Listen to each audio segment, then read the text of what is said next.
Pacemaker থাকলে যে MRI করা যাবে না এটা একটা ভুল ধারণা।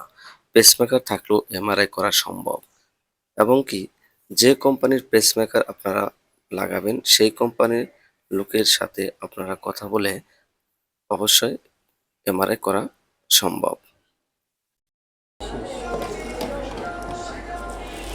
ইসিজি কি প্রথমও নিতে হয় দ্বিতীয়বারও নিতে হয়?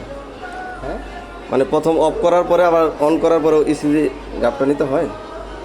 কিন্তু পেসমেকার তো অফ করি না, এমআরআই সেটিং করে দিই আর কি। আচ্ছা আচ্ছা পেসমেকার আমরা কখনো অফ করি না। পেসমেকার অফ করলে ওনার হার্টের রিদম তো কমে যাবে, স্লো হয়ে যাবে, আচ্ছা আচ্ছা। অ্যারেস্টে চলে যাবে। মেইনলি আপনারা কি বন্ধ করেন এটার? বন্ধ করি না, আমরা এমআরআই সেট আপ করে দিই। সেট আপ করে মানে এমআরআই যেই তে? সেট আপে এমআরআই করা যাবে। আচ্ছা আচ্ছা।